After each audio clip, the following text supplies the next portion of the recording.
This is the story of Clara Reed, the quiet, penniless fiancée nobody wanted. She was invited into one of the richest, most powerful families in New York, the DeWitts of Greystone Manor, only to be humiliated. They called her worthless. They called her a gold digger. They told her she would never, ever be mistress of their house. They were right. She wasn't the mistress. She was the new owner.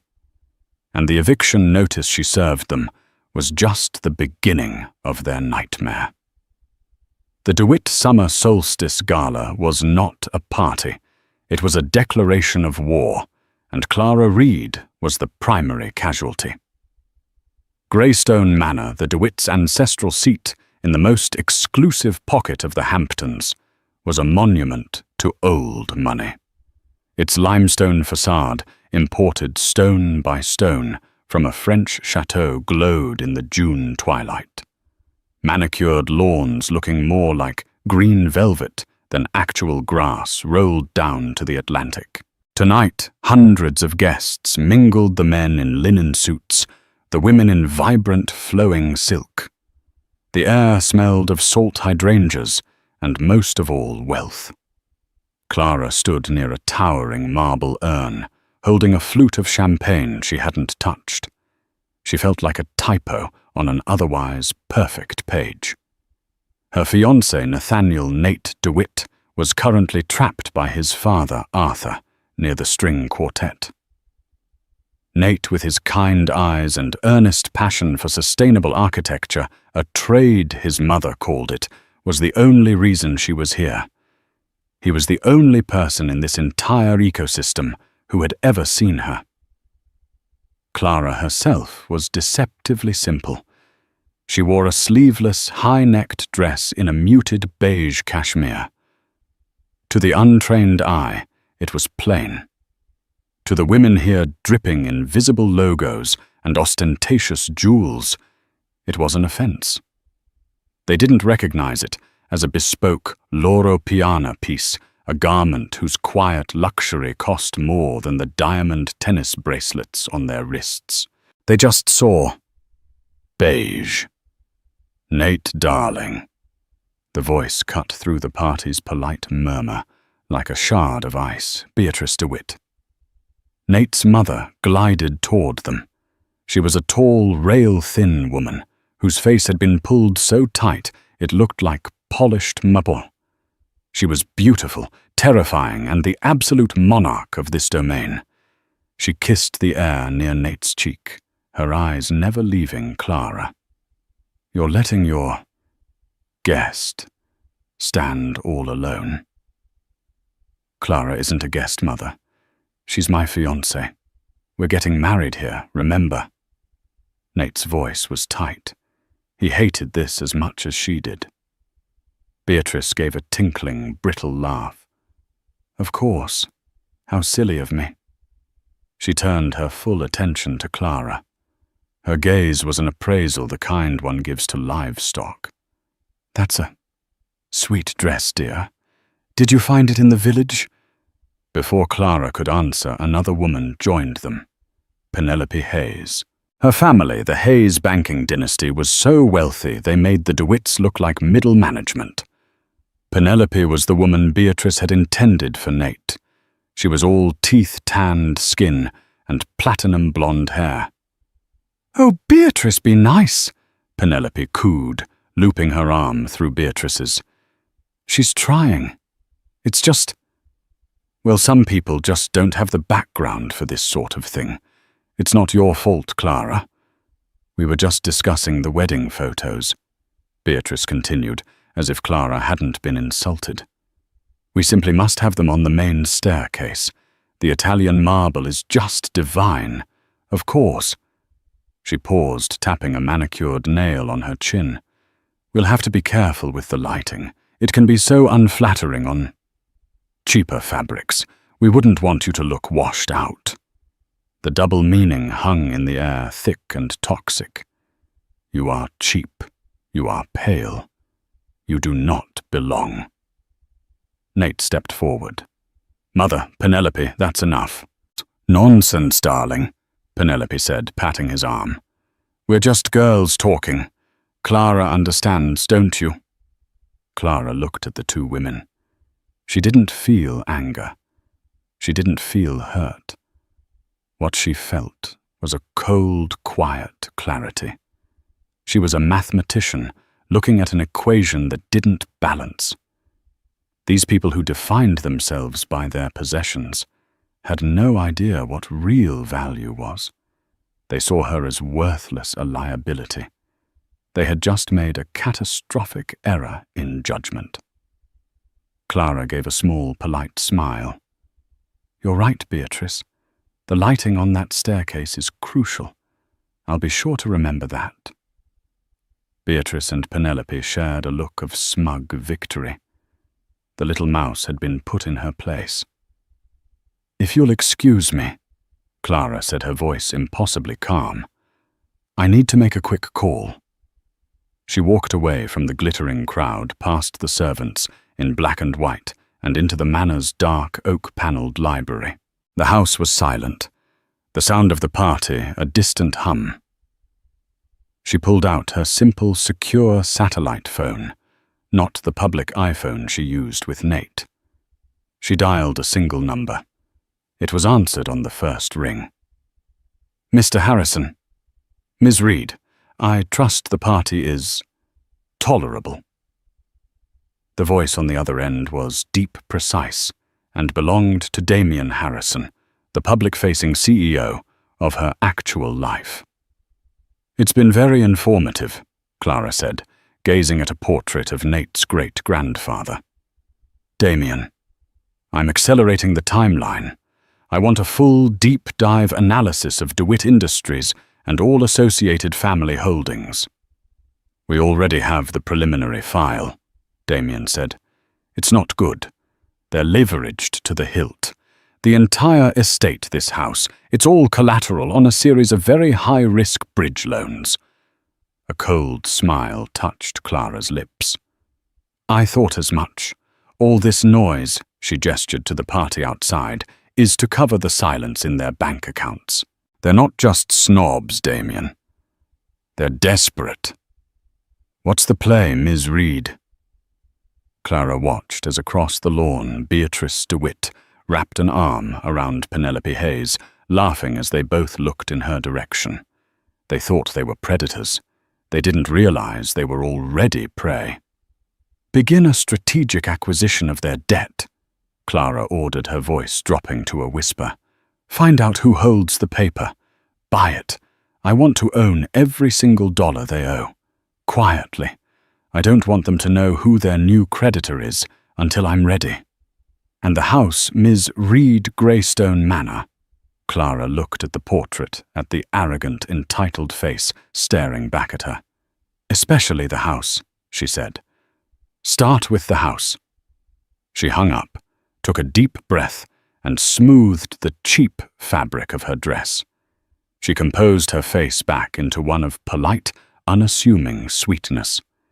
She walked out of the library, back to the party. The invisible girl, the worthless bride.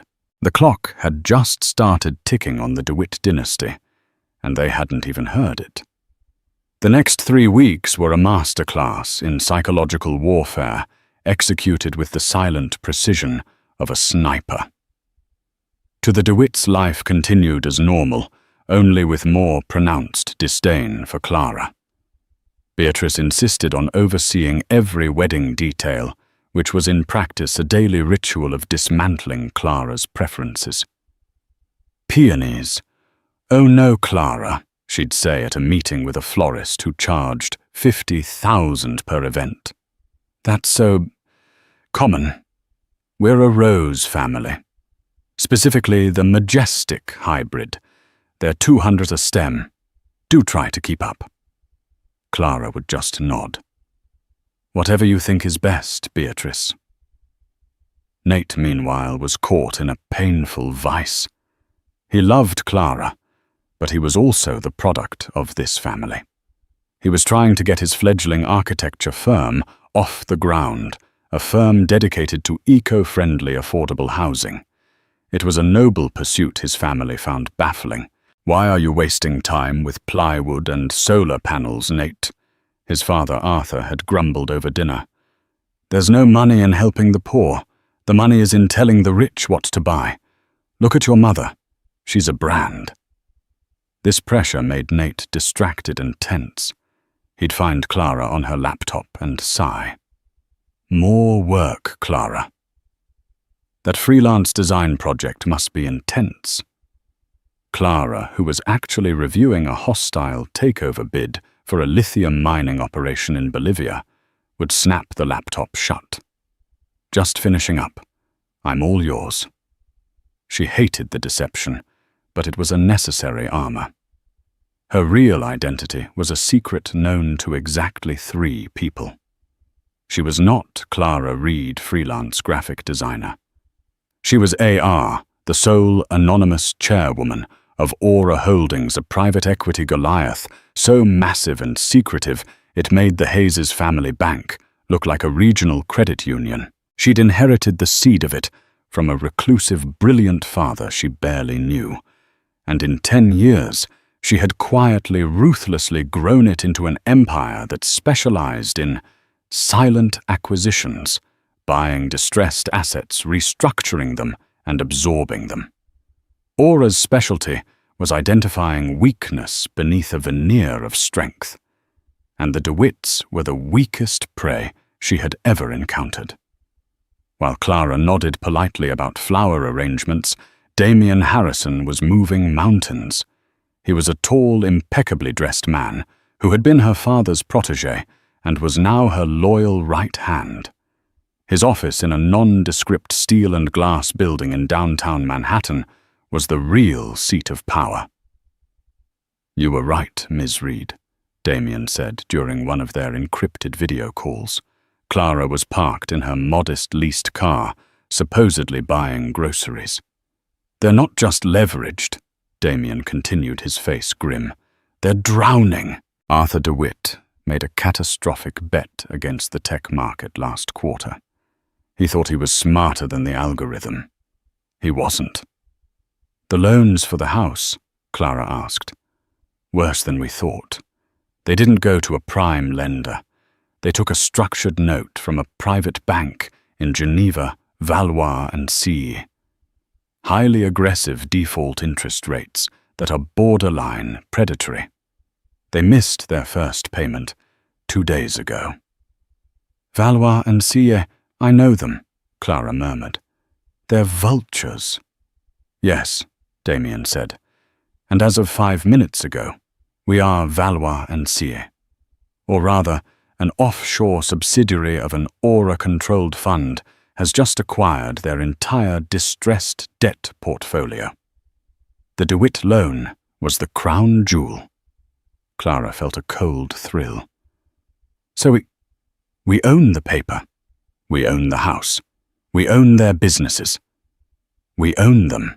They just don't know it yet. The notice of default will be sent by the original bank's letterhead, but the money is owed to us. What are your instructions?" Clara thought about Beatrice's sneer. "We're a Rose family." "Send the notice," Clara said. "Standard procedure. No aggression. Just the facts. I want them to feel the chill first. Then I want you to look into the Hayes Bank. Penelope is part of this. I want to know their exposure. I want to know their weaknesses." "Understood. And Ms. Reed." "Yes, Damian. Do be careful. These people are animals, and cornered animals bite." Clara disconnected the call just as Nate tapped on her car window. She jumped, startled. "Hey," he said, smiling, holding up a bouquet of peonies. "I know my mother is a nightmare. I saw these at the farmer's market and thought of you." Clara's throat tightened. This was the man she loved. This was the one good, real thing in her life. The guilt was a physical ache.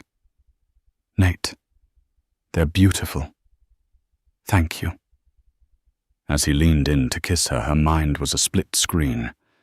On one side, this perfect simple moment.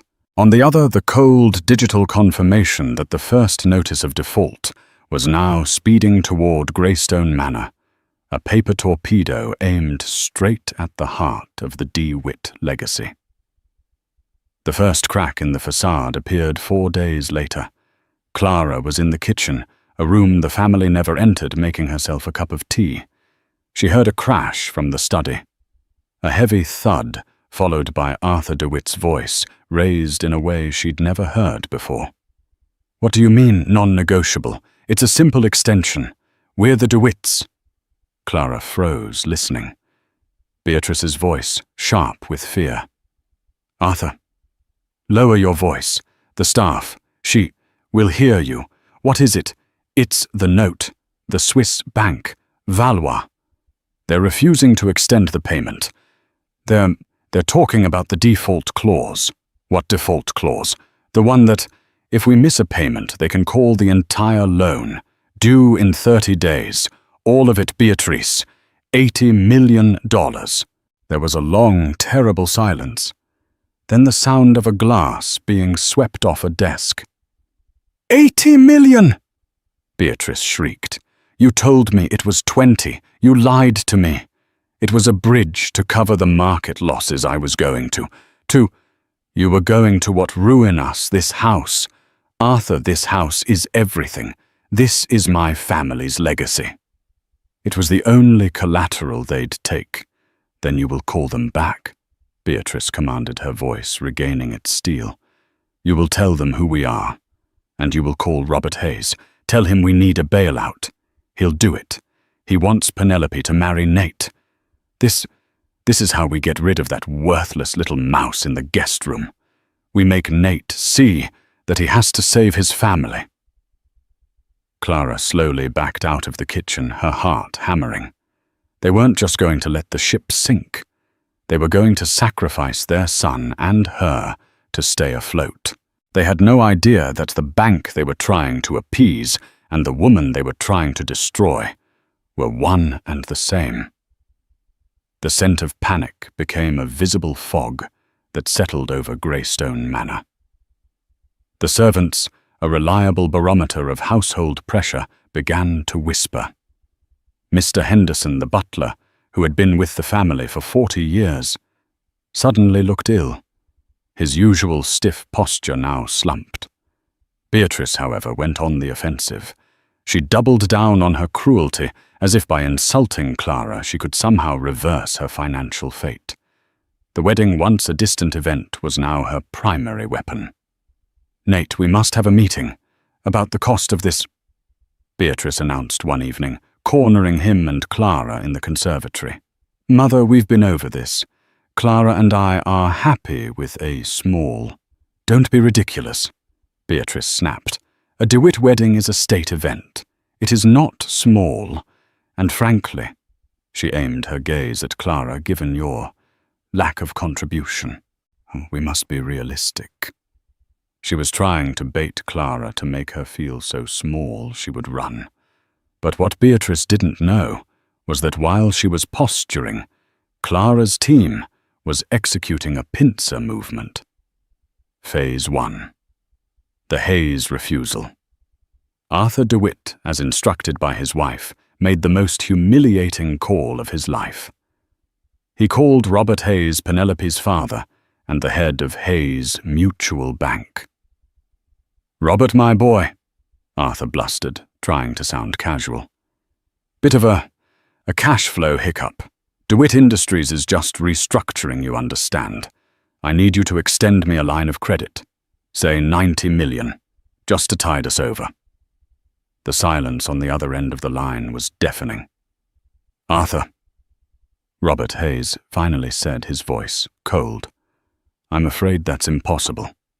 "Impossible? Don't be silly. We're old friends. Our children. My bank's priorities are shifting, Arthur. We're moving into new markets, and frankly, your portfolio is toxic. We can't touch it. It's just business." Arthur was stunned. "But Penelope, and Nate, my daughter." Hayes said, his voice flat. is not a bargaining chip for a bad loan. I'm sorry, Arthur. My hands are tied. Arthur hung up the phone, his face ashen. Hayes Mutual was their last best hope. What Arthur couldn't possibly know was that 2 days earlier, Damien Harrison had met with Robert Hayes. The meeting wasn't about the DeWitts. It was about Aura Holdings offering to buy a 15% stake in Hayes Mutual's struggling Asian-Pacific division, an infusion of $3 billion in cash that would solve all of Hayes's overnight liquidity problems. The deal was contingent on Aura being their exclusive private equity partner. It also came with an unspoken but crystal-clear condition. The DeWitt family was to be cut loose. Robert Hayes, a banker above all, chose the $3 billion Phase 2. The public humiliation. While Arthur was reeling from the Hayes betrayal, Beatrice received a call from the chairwoman of the Met Gala. "Beatrice, darling," the voice purred, "we're just finalizing the tables for this year. And I'm so sorry, but our new corporate sponsor has requested final approval on the guest list. And it seems your name has been moved to the wait list." Beatrice nearly dropped the phone. "The wait list? I've been on the committee for 20 years. Who is this new sponsor?" "Oh, a dreadfully private group. Aura Holdings. I'm sure you've never heard of them. They're terribly low profile but unfathomably wealthy. And they've been very specific. My hands are tied, darling. Truly." Beatrice was now cut off from her 2 primary sources of power, her credit and her social standing. The pressure inside the house became unbearable.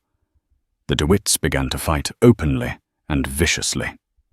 "This is your fault," Beatrice shrieked at Arthur in the middle of the foyer. "Your idiotic investments. You've ruined us, decades of legacy gone." "My fault," he roared back. "Who insisted on the new wing, the essential re-landscaping? The $500,000 for that ridiculous gala last month. You've been spending money we haven't had for 10 years. In the midst of this, Nate found Clara.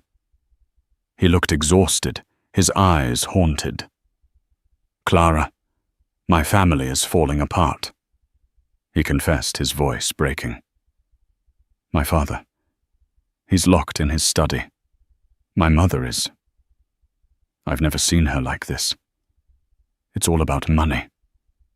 This house, I think we're going to lose it." Clara took his hands. They were cold. "Nate, it's just a house." "It's not to them," he said, anguish in his voice. "It's their whole identity. And now my mother is blaming you." As if on cue, Beatrice stormed into the room, her face a mask of rage. She had just gotten off the phone with her lawyer, who had informed her that Valois and Sierre was not only refusing to negotiate, but had sold their debt to an unidentified private holding company that was completely unreachable. She pointed a trembling finger at Clara. "You," she hissed. "This is your fault." Nate stood up. "Mother, don't. This has nothing to do with Clara." "It has everything to do with her," Beatrice cried, her voice cracking with hysteria. "She's a curse, a common, worthless jinx. Since the day you brought her into this house, everything has unraveled. With her simple, mousy ways, she's brought her poverty into our lives like a disease. That is enough," Nate roared, his face red. He had never, ever raised his voice to his mother. "That is the woman I'm going to marry. You'll marry her over my dead body," Beatrice screamed. "She is nothing. She has nothing. Penelope would have saved us. This little urchin. She's just here to watch us burn." Clara, who had been silent this whole time, finally spoke. Her voice was not loud, but it cut through the hysteria like a razor. "Beatrice, you're wrong." Beatrice scoffed. "Oh, am I? What are you going to tell me you have a secret trust fund?" "No," Clara said, looking her dead in the eye. "I'm just telling you. You're wrong about me. And you're blaming the wrong person." "Get out!" Beatrice whispered, her eyes wild. "Get out of my house!" "Mother!" Nate shouted. "No, Nate," Clara said, placing a hand on his chest. "It's okay." She turned back to Beatrice. "I'll leave, but I promise you you're going to regret those words." "The only thing I regret," Beatrice sneered, "is that I didn't have you thrown out the day you arrived." Clara nodded slowly. "Understood." She walked past Nate, picked up her small handbag, and walked out the grand front door of Greystone Manor, leaving Nate standing between his shattered, furious mother and the woman he loved. Nate watched her go, his heart breaking. "Mother," he said, his voice hollow. "What have you done?" Beatrice, suddenly looking old and terrified, sank onto a Louis XIV chair. "I've saved us," she whispered, though she didn't believe it for a second. Clara got into her car and drove. She didn't go far. She pulled over on a bluff overlooking the ocean, the lights of Greystone Manor twinkling below her, like a dying star. She called Damien. "She called me worthless," Clara said, her voice shaking, but not with tears. It was with a cold, refined rage. "She said I was a disease. She threw me out." "Ms. Reed," Damien said, his voice gentle. "Give the word. I can have a sheriff's deputy there in an hour. The foreclosure notice is ready. We can seize the asset." "No," Clara said. "Not like that. That's messy. It gives them a story to tell, a way to be victims. I want this to be clean." She paused, thinking. Beatrice had tried to buy her son's happiness by selling her. She had tried to save her house by sacrificing Nate. The house was the root of it all. "They're trying to leverage Nate," Clara said. "They think Penelope is the answer. They still think they have an exit. I need to take away all their exits. Then I want to make them an offer. An offer after this. A bribe," Clara said. "But not from me to them, from them to me. I'm going to give Beatrice one last chance to do the right thing. And I'm going to make sure she fails." The next 2 days were the longest of Nate's life. He and his mother did not speak. He stayed in his room, calling Clara's phone repeatedly, but it went straight to voicemail. He had no idea that her public phone was currently sitting in the glove box of her car, while her real phone was facilitating the final crushing moves of her strategy. The DeWitt family was now completely and totally isolated. Their lawyers from the prestigious firm of Cravath, Swain and Moore had officially dropped them as clients, citing non-payment of a 6-month-old invoice. The Wall Street Journal had run a small but devastating piece on DeWitt Industries, questioning its solvency. The unidentified creditor had formally filed a notice of public foreclosure auction set to take place in 1 week on the steps of the county courthouse. Greystone Manor. The symbol of their power was going to be sold off to the highest bidder. Beatrice DeWitt was no longer a queen. She was a cornered animal. She had lost her social standing, her credit, and now her home. The only asset she had left was her son. And to keep him, she first had to get rid of Clara for good. She tracked Clara down. She'd hired a private investigator who found Clara staying at a modest by Hampton standards hotel in the village. Beatrice didn't call. She simply arrived. Clara was in the hotel's small business center on her laptop. She looked up, And there was Beatrice DeWitt, dressed in a Chanel suit, looking utterly out of place against the beige floral wallpaper. "We need to talk," Beatrice said. It wasn't a request. Clara slowly closed her laptop. "I don't think we have anything to say to each other, Beatrice." "Don't be insolent," Beatrice snapped, sitting opposite her. "I'm here to finalize things. You've made your point. You're angry. Fine. Now let's talk about your severance package." Clara raised an eyebrow. "My severance package for leaving my son," Beatrice said, as if it were the most obvious thing in the world. She reached into her Hermes Birkin bag and pulled out a checkbook. "I am prepared to offer you $500,000. In exchange, you will sign a non-disclosure agreement. You will leave New York, and you will never contact Nathaniel again." Clara looked at the checkbook. She looked at Beatrice's arrogant, desperate face. The internal mathematician in her head did a quick calculation. Aura Holdings had generated $500,000 in passive interest in the time it had taken Beatrice to walk across the room. Clara started to laugh. It wasn't a happy sound. It was dry and humorless. Beatrice's face tightened. "Do you find this funny?" "That is more money than you or your entire family have ever seen." "Oh, Beatrice," Clara said, leaning forward. "You really have no idea, do you? You have no idea what's happening. I know that you are a temporary problem I am now solving. Take the money, Clara. It's the only smart move you have left. Go buy yourself, I don't know, a nice little apartment somewhere in the Midwest." Clara leaned back.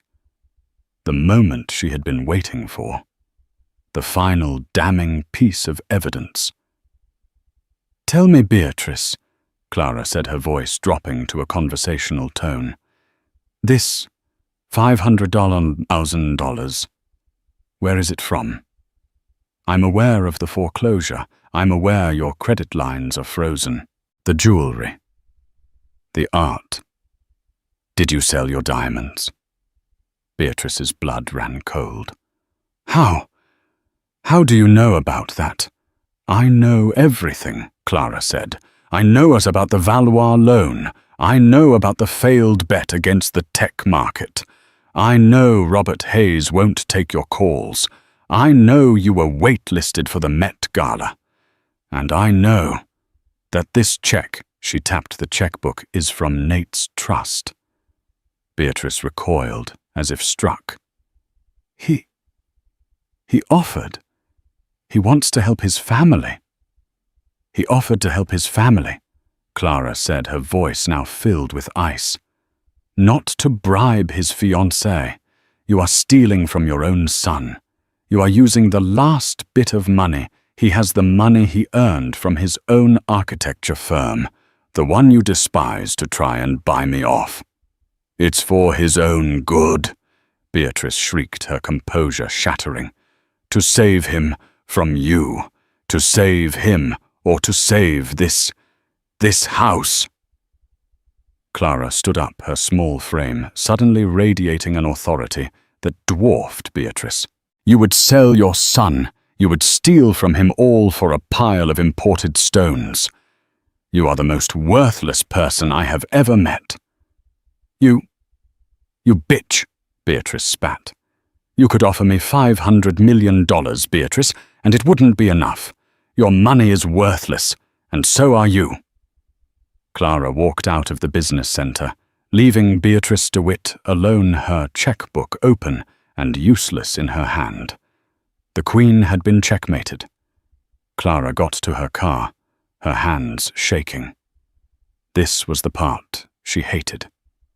The emotional fallout. She called Damien. "It's done," Clara said, her voice low. "She did exactly as we predicted. She tried to bribe me with Nate's own money." "The team is ready, Ms. Reed." Damien's voice was grim. "The auction is in 4 days. Our proxies are in place. We'll be bidding against, well, no one. The toxic debt attached is too high. It will be a formality." "No," Clara said. "Change of plans. No auction. An auction is public. It's a spectacle. It gives them a story. I don't want them to have a story." "What do you propose? We are the sole creditor, correct? We own the debt free and clear." "Yes, we are the bank." "Then the bank is foreclosing," Clara said. "Not at an auction. Privately. Effective immediately. They have 24 hours to vacate. Send the notice. Send the legal notice. And Damien, send a team. A team, our security team, and our forensic accountants, the ones who handled the Argentinian restructuring. I don't want them to take so much as a silver spoon that doesn't belong to them. This isn't a negotiation. It's an eviction." "Understood." "And Nate," Clara's voice softened. "Find him. Have one of our discreet security guys pick him up. Tell him Clara needs him. Tell him to meet me at my hotel.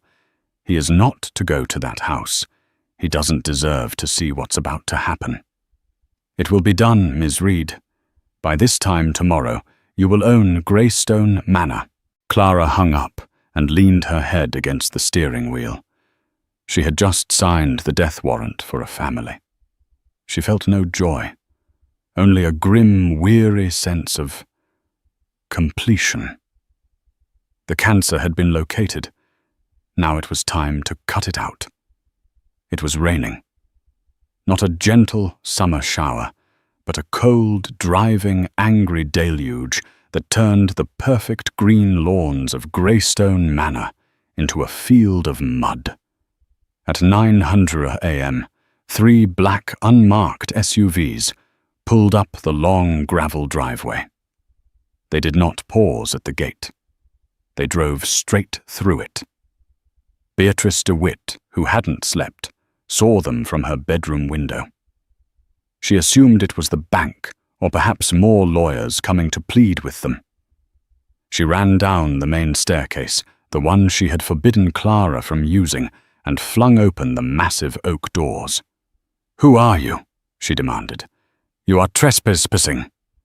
Damien Harrison stepped out of the lead vehicle. He was in a dark, bespoke suit, holding a black umbrella. He looked as if he were attending a funeral. Behind him, 6 men, 2 in suits, 4 in severe, tactical-looking security uniforms emerged and fanned out. "Ma'am, you are trespassing," Damien said, his voice polite, but utterly final. He held up a leather-bound folder. "I am Damien Harrison, representing Aura Holdings, the sole creditor and new legal owner of this estate. This is a writ of seizure. You and Mr. DeWitt have 60 minutes to collect your personal effects and vacate the property."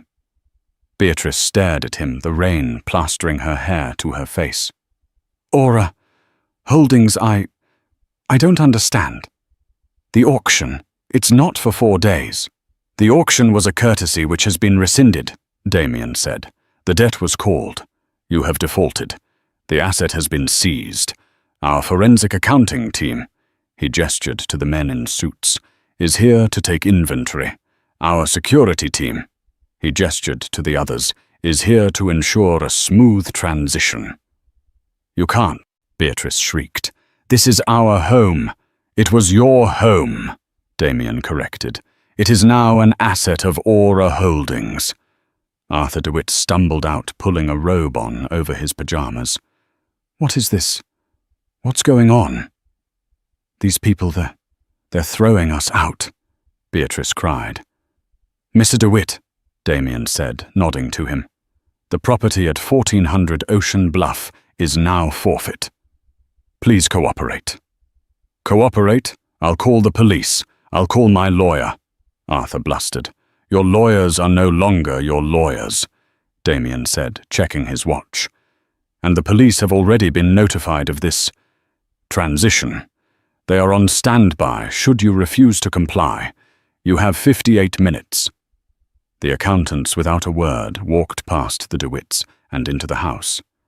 They began in the foyer, opening a laptop, their fingers flying, taking photos and tagging assets. "The French impressionist over the fireplace," one said. "Monet. Scène at Bougival. Tag it. The 17th century tapestry. Tag it." Beatrice let out a sound of pure, primal despair. "No. No. No." She turned on Arthur. You did this. You weak, useless old man. You've ruined me. Me!" he shouted back, his face purple. "This is what you wanted. The parties. The jewels. The image." As they screamed at each other on the front steps in the pouring rain. A third car pulled up, a simple rented sedan. Clara Reed stepped out, holding a small umbrella. She had spent the morning with Nate. He had arrived at her hotel terrified after being picked up by a driver who said Clara was in trouble. She hadn't told him everything, just that his parents were in financial trouble and that she had to fix it. He was confused, but he was with her. He was safe. He was not here for this. Clara had come alone. Beatrice stopped shouting when she saw her. Her face, already twisted in rage, contorted into something new. Utter disbelief. "You," Beatrice whispered. You're with them, you worthless little—" She lunged at Clara, her hands clawed. "Do not touch her." Damien's voice was like a thunderclap. One of the security men stepped instantly between the two women, his hand raised. Beatrice stumbled back. She looked at Damien. She looked at the men tagging her possessions. She looked at the worthless girl standing calmly on the gravel. And in one blinding, agonizing flash, the equation balanced in her head. The anonymous, low-profile, new sponsor of the Met Gala. Aura Holdings, the unreachable creditor. Aura Holdings, the girl who had laughed at a $500,000 bribe, the girl who knew every detail of their finances, the girl who had been at the house listening, watching, analyzing, the girl named Clara Reed. A.R. Aura. Beatrice's legs gave out. She collapsed onto the wet stone steps. "Oh my God!" She breathed the rain mixing with the tears on her face. "It was you. It was you all along. You bought us." Clara walked up the steps, standing over her. She looked at the woman who had tormented her, the woman who had tried to steal from her own son. "You called me worthless, Beatrice." Clara said, her voice quiet, but it carried over the rain. "You said I was a disease. You told me I would never, ever be the mistress of this house." Clara looked up at the grand limestone facade. She looked at the main staircase, visible through the open door. "You were right about one thing," Clara said, turning her gaze back to the weeping woman at her feet. "I'm not the mistress." She pulled the house key, a new one, delivered by Damien that morning, from her pocket. "I'm the owner." She looked at Damien. "Mr. Harrison, please have security escort Mr. and Mrs. DeWitt off my property. They've had their 60 minutes. "Clara, please," Arthur begged, all the fight gone, just a broken old man in a bathrobe. "Nate. Where is Nate? Nate, help us." "Nate isn't here," Clara said, her voice hard. "I made sure he wouldn't have to see this. He's a good man, and he deserved a better family than you. You have 5 minutes to get in your car, or you will be arrested for trespassing." Beatrice just sobbed a horrible, racking sound. The security guards gently but firmly lifted her and Arthur by the elbows. They were led stumbling and broken to a single Mercedes, parked in the garage, the only car that was paid off, which Clara had generously allowed them to keep. Clara Reed stood on the porch, the umbrella at her side, the rain washing the mud from the steps. She watched as the car, driven by a hysterical Beatrice, spun its wheels in the mud and finally careered down the driveway, out of the gates and out of her life. Damien Harrison came to stand beside her. "Ms. Reed," he said, "the asset is secured. The house is yours." Clara looked out at the ocean. "It's not just a house, Damien," she said softly. "It's leverage." The house was silent. The storm had passed, leaving behind the smell of wet earth and salt. The accounting team worked quietly in the study, but the rest of the manor was empty, a cavernous, hollow space.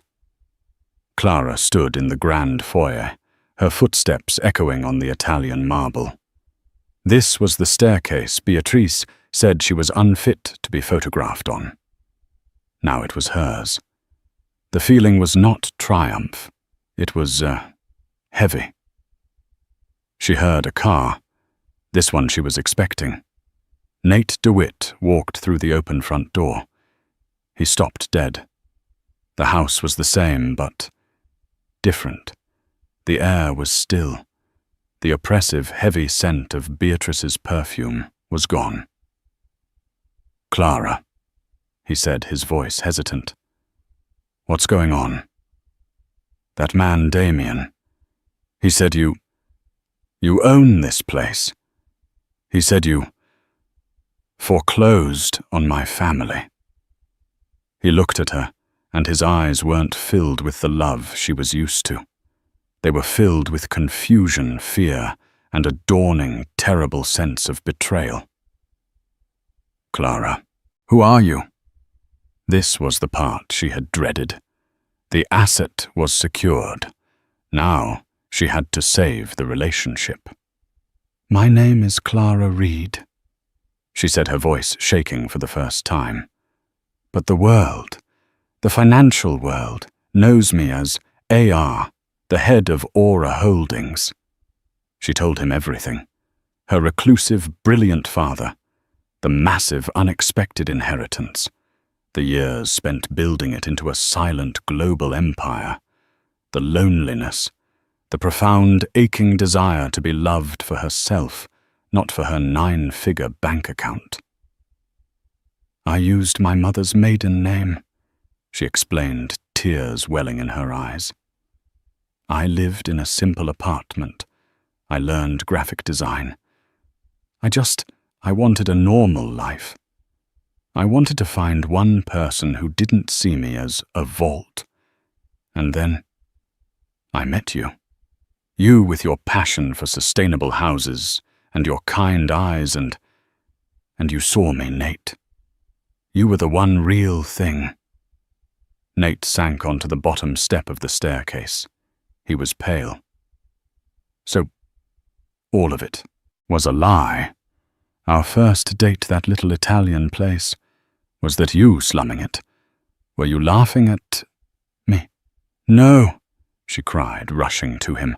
"That was the only real part I fell in love with you. I was going to tell you, after the wedding. I didn't know how. But my parents, my home, you destroyed them." He whispered the accusation hanging in the air.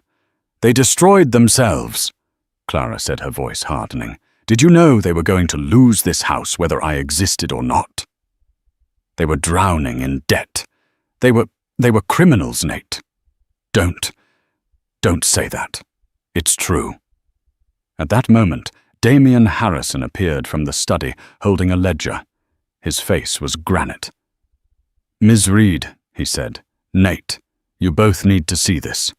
He opened the ledger. "We're auditing the books of DeWitt Industries.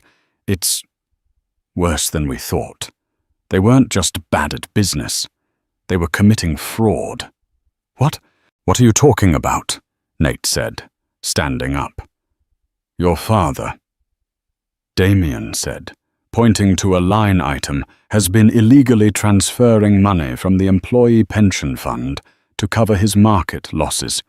For 3 years, he's stolen over $8 million from his own workers. Nate stared at the book, his face draining of all color. He wouldn't, Nate stammered. My father. He did, Damien said. The SEC will be very interested in this. They're facing prison, Nate. Significant prison time. Nate stumbled back, looking at Clara with horrified eyes. You knew this. I suspected, Clara said gently. The numbers didn't add up. The desperation, it was more than just debt. Nate, your parents. They are not who you think they are. Nate looked around the grand hall at the portraits of his ancestors at the glittering chandelier. It was all a lie. A beautiful, hollow, criminal lie. And your mother? Clara continued, her voice soft. She came to me 2 days ago. She offered me $500,000 to leave you. Nate's head snapped up. What? She tried to bribe me. And Nate, the money. She was going to take it from your trust. The money you earned yourself. She was stealing from you to get rid of me. Nate said nothing. He just walked to the window, looking out at the ruined gardens. He was seeing his entire life, his entire childhood, recontextualized as a fraud. His proud father was a thief. His elegant mother was a monster. He was quiet for a long time. Clara stood her heart in her throat, giving him space. She had played her hand. She had won the house, the company, the war. But she was about to lose the only thing she truly cared about. Finally, Nate turned around. His eyes were clear, and the confusion was gone. It was replaced by a deep, profound sadness. What happens now? He asked. That Clara said, is up to us. Us? I didn't do this to punish them, Nate, she said, walking toward him, her hands clasped in front of her. I did this to free you. You were trapped by their legacy, by their expectations, by their sins. They were going to drag you down with them. They were going to use you as a bargaining chip to marry Penelope Hayes. They were going to steal your own money. They were never going to let you be you. She stood in front of him. I love you. The man who wants to build small, beautiful, honest houses. The man who brought me peonies because his mother hated them. I love that man. And I bought this house. I bought all of this. To give you a choice. A choice. We can let the federal government handle this. Your parents will go to jail. For a long time. And they should. Or what? Or... We fix it, Clara said. Aura Holdings will quietly absorb the entirety of DeWitt Industries. We will use our own funds to make the employee pension fund whole. Every cent your father stole will be repaid. We won't press criminal charges. In exchange, they sign over everything. What's left of their name, their reputation, and they disappear. Nate looked at her, astounded. You would do that? After what they did to you, you would save them. I'm not saving them, Clara said, finally taking his hand. I'm saving you. I don't want this to be your story. I don't want son of a federal prisoner to be your legacy, your parents. They'll be left with a small stipend, enough to live on, a small condo somewhere. They will have no power. They will have no name. They will just be two old people. A quiet, humiliating exile. But not prison. Nate processed this. The sheer power of her. The ruthlessness. But also the mercy. He looked at her. Really looked at her. The quiet girl was gone. In her place was this queen, this brilliant, terrifying, and surprisingly compassionate woman. You're incredible, he breathed. You're the most terrifying and incredible person I have ever met. Is that a bad thing? She whispered. He pulled her into his arms, burying his face in her hair. No, he said, his voice thick with emotion. It's not. I need a minute. I love you, Clara, but I think I need to properly meet A.R. Clara held him, the tension of a month of a lifetime draining out of her. She's not so bad, Clara whispered. She's just very, very good at protecting what's hers. He held her tighter. The house was theirs. The future was theirs. The DeWitt Empire was dead. The Reed-DeWitt Empire had just been born. The transition was as swift as it was silent. To the outside world, it appeared that the over-leveraged DeWitt Industries had been saved in a last-minute acquisition by the enigmatic Aura Holdings. The Wall Street Journal praised the move as a shrewd absorption of legacy assets. There was no mention of foreclosure, no word of fraud. Damian Harrison handled the negotiations with Arthur and Beatrice. It was not a negotiation. He met them at a sterile lawyer's office in the city.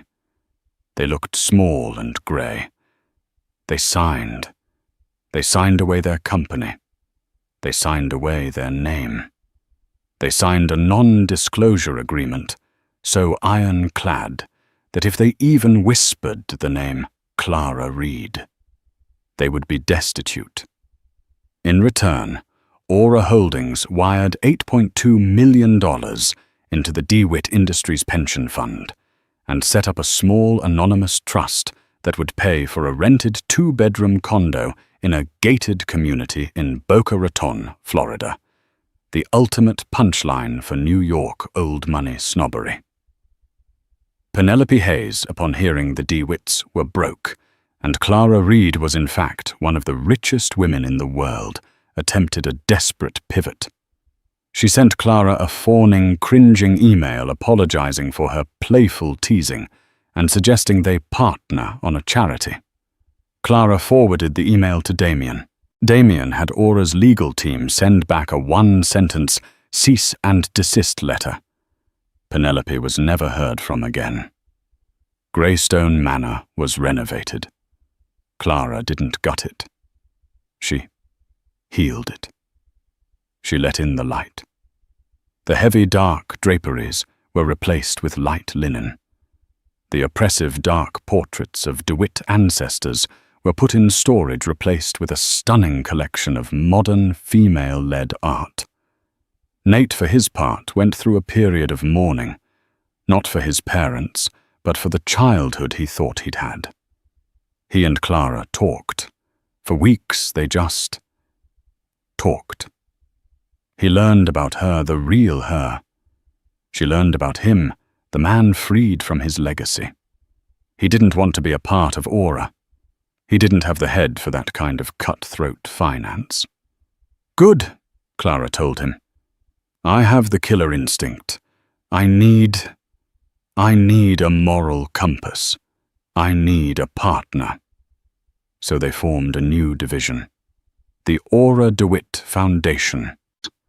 With a $5 billion endowment, its sole mission was to fund and build the kind of revolutionary, sustainable architecture Nate had always dreamed of. He wasn't just building houses, he was building new cities. He was no longer a trade. He was a visionary. They didn't have a grand wedding at the manor. They eloped. One afternoon in October, with only Damian Harrison and his wife as witnesses, they were married in the back garden of Greystone Manor, overlooking the ocean. Clara wore a simple white dress. Nate wore a blue suit. They wrote their own vows. It was real. 6 months later, the doors of Greystone Manor opened for their first gala. It wasn't a party. It was the launch of their foundation. But their true debut as a couple was 2 weeks later at the Met Gala. Clara Reed, once mocked for her cheap dress, now stood at the top of the steps, not as a guest, but as the chairwoman of the event.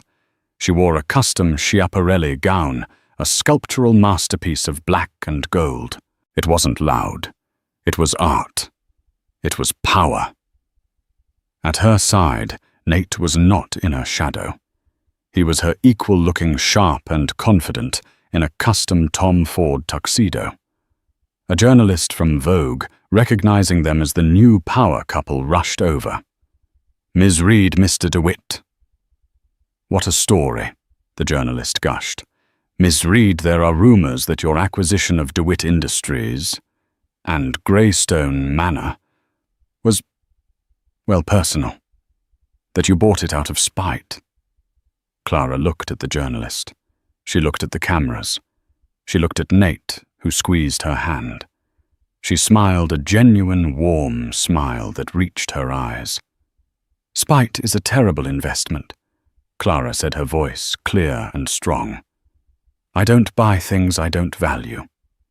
She turned and looked at her husband, the love for him open and visible for the whole world to see. "I bought it," she said, "because it was home." And that's how the worthless bride showed them all the true meaning of value. The story of Clara and Nate isn't just about revenge. It's about building a new legacy, one based on truth, not tradition. The DeWitts defined themselves by a house built on lies. Clara and Nate rebuilt it into a home founded on partnership and purpose. What did you think of Clara's final move?